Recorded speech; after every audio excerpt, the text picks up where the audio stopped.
Los animados sones callejeros de un grupo cubano hacen suponer que nos hallamos en un remoto andurrial de la vieja Habana. Pero el escenario es una recoleta esquina del antiguo barrio de Lucerna, frecuentado por millares de forasteros que visitan la ciudad más turística de Suiza.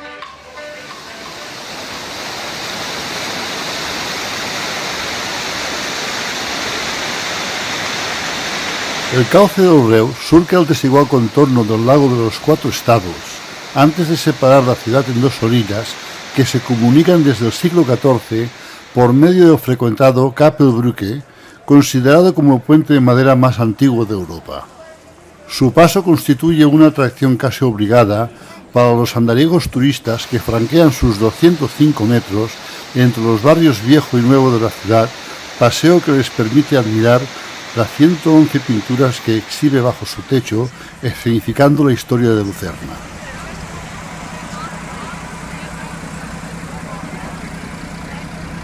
En uno de sus márgenes emerge la Wasserturm, tenebrosa torre poligonal de piedra levantada a finales de la Edad Media sobre el lecho del río con propósitos defensivos, que más tarde fue convertida en prisión y lugar de torturas.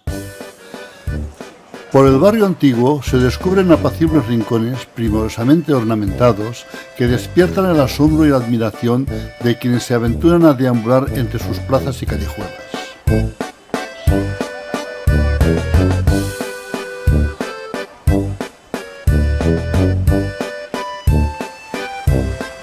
Sobre la bocana del lago se extiende el Seebrücke, arteria principal de Lucerna que canaliza el tráfico entre las dos orillas de la ciudad.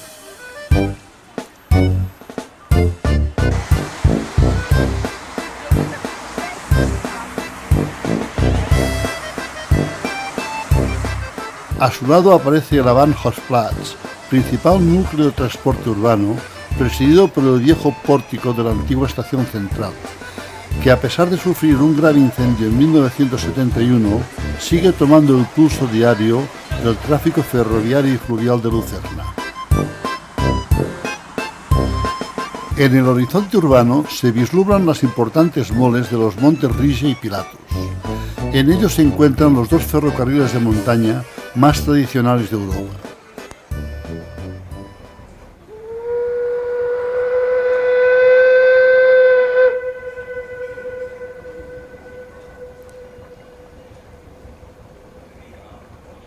La población de Wiesnau se encuentra en una orilla del lago de los Cuatro Estados, en las proximidades del monte Rigi.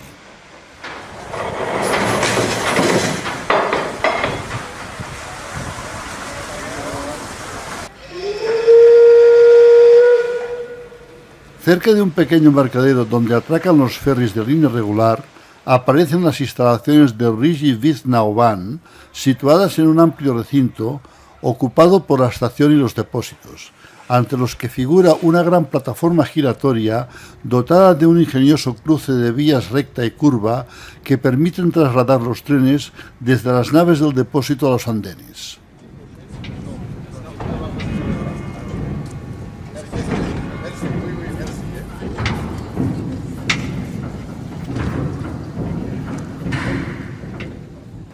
Tras un primer examen, destaca el considerable galio de los vehículos, favorecido por la inusual trocha de ancho internacional adoptada para este cremallera de montaña. Aún así, los trenes del Rigi presentan un aspecto correcto, tal vez más cercano al de un ferrocarril interurbano que al de un cremallera alpino. En determinadas fechas de la temporada estival, el Rigi se viste con sus mejores galas para celebrar la puesta en escena de una composición de principios del siglo XX, empujada por su locomotora de vapor número 17, construida en 1925 por la Sociedad de Locomotoras y Máquinas de Winterthur.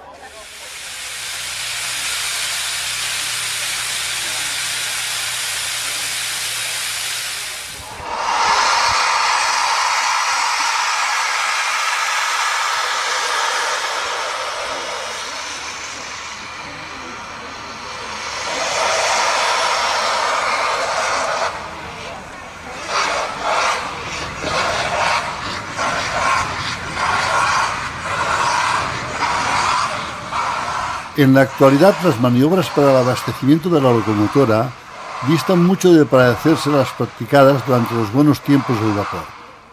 Las típicas aguadas desaparecieron de los depósitos, en tanto que la moderna maquinaria ha suplido el pareo de maquinistas y fogoneros en la tradicional tarea de cargar el carbón.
El tren de vapor efectúa un solo trayecto matinal, limitado por un escaso número de plazas que deben reservarse anticipadamente.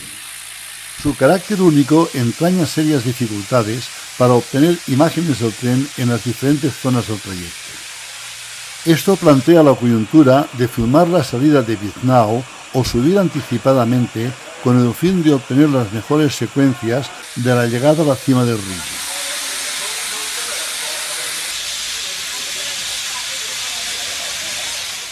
Por un instante imaginé la supuesta imagen del tren por las inclinadas cuestas del Rigi, con la locomotora resoplando a pleno esfuerzo poco antes de alcanzar la cumbre.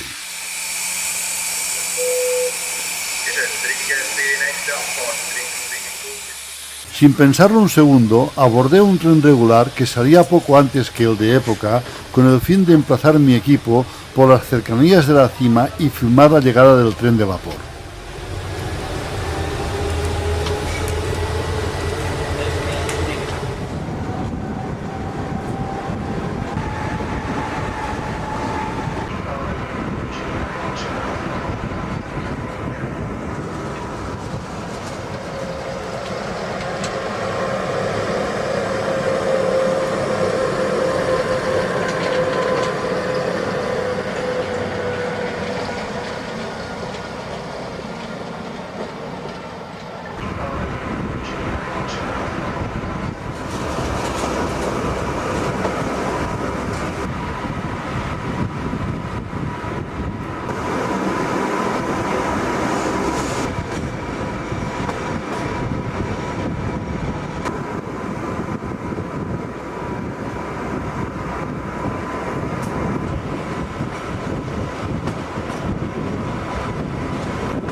En 1869, Sylvester March inauguró en el Monte Washington de los Estados Unidos el primer ferrocarril cremallera del mundo. Durante su construcción visitaron las obras un grupo de promotores y hoteleros suizos, entre los que se contaba el ingeniero Niklaus Riggenbach, que tomó unos dibujos del diseño de la vía y la locomotora. Ambos ingenios ideados y construidos por el propio Sylvester Marx.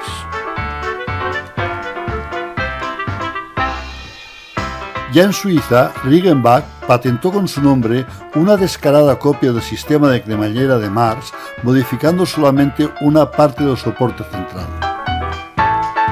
En 1873, 4 años después de que Marx inaugurase su cremallera del Monte Washington, se produjo la inauguración del Wiesnau Regiebahn, primer cremallera turístico de Suiza y Europa, del que el propio Riggenbach fue uno de sus promotores. 2 años más tarde, la misma empresa completó un segundo ramal desde la estación de Argoldau, situada en la falda opuesta de la montaña, hasta la cima del Rigi, donde ambas líneas coinciden. Incluso en pleno verano, los Alpes pueden mostrar su peor cara. Poco antes de pasar por Rigi-Kalbad Fries, aparecieron algunas nubes bajas que tomaron cuerpo a medida que el tren fue ganando altura.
En la estación de Rigi-Staffel, la visibilidad era ya prácticamente nula.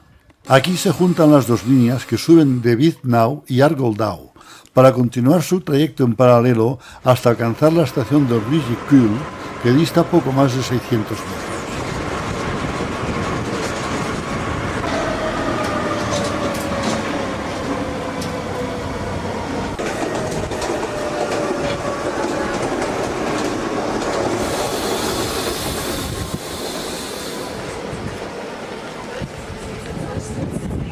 En pocos minutos se había sumado el sueño de obtener unas buenas secuencias de la cumbre. El viento, el frío, la lluvia y la niebla fueron a partir de aquel momento quienes mandaban en la montaña. Pero quedaba el tren de vapor. Su imagen siempre resulta sugestiva, sea cual sea la circunstancia en la que puede aparecer.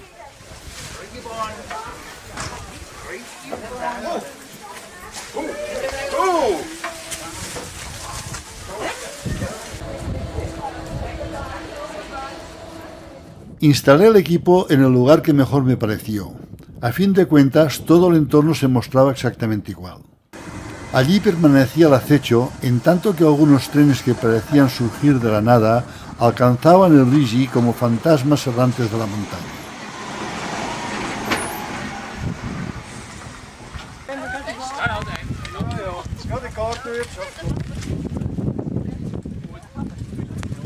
Entre estos apareció el tren especial procedente de Argoldau, vinculado a los festejos de la jornada, compuesto por un vetusto vagón de época y una veterana unidad eléctrica.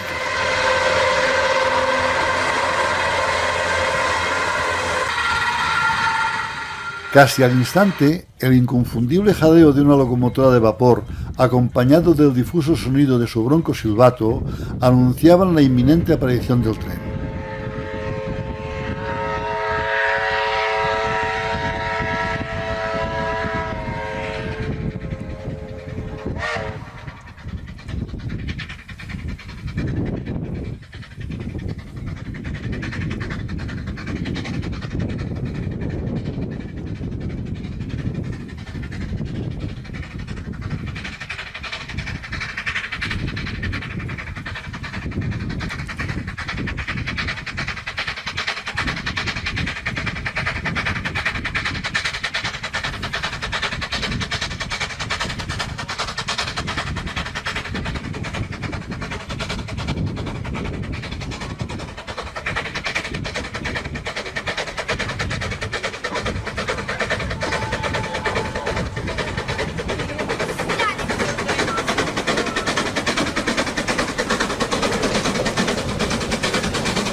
El paso de la vieja composición llenó el espacio ocupado por la niebla, tras la que se desvaneció poco antes de detenerse en la estación del Ridicule, donde los entumecidos pasajeros se reunieron en los andenes antes de correr en demanda de un estimulante café. Cerca del tren quedaron algunos curiosos y el personal del ferrocarril desempeñando sus funciones. El maquinista ocupado en los cuidados de la locomotora y sus complejos mecanismos, mientras que el jefe y el inspector del tren revisaban y reordenaban las plazas de la composición.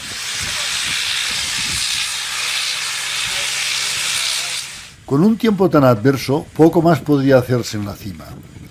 Regresamos a Biznau media hora antes de que bajara el tren de vapor, con la intención de descubrir un lugar donde acecharlo por los aledaños del pueblo. Pasada la mitad inferior del trayecto, cosa de los dioses, reapareció el sol y mejoró la temperatura hasta que al llegar a Biznau el día se mostró espléndido y soleado.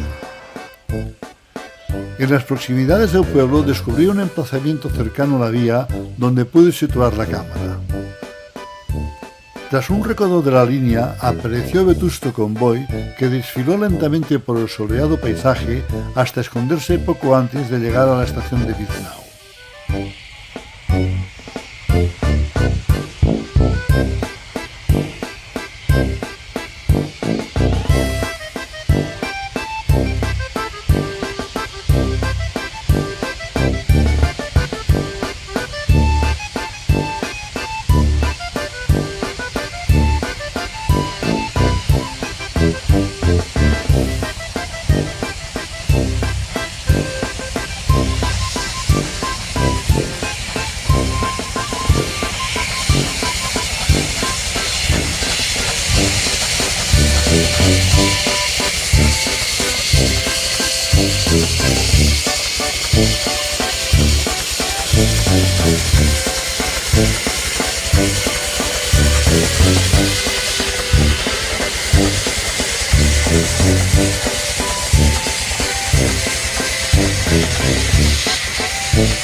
En las instalaciones del Rigi pude presenciar las últimas imágenes de la octogenaria 17, camino de su temporal retiro en el depósito.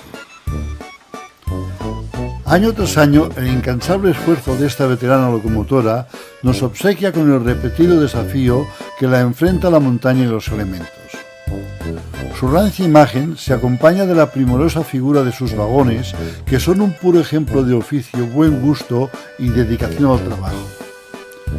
Todo ello, divisa propia de una época marcada por el estilo de estos sencillos ingenios que nos ayudaron a conquistar sin prisa ni esfuerzo las más altas cumbres de nuestro entorno.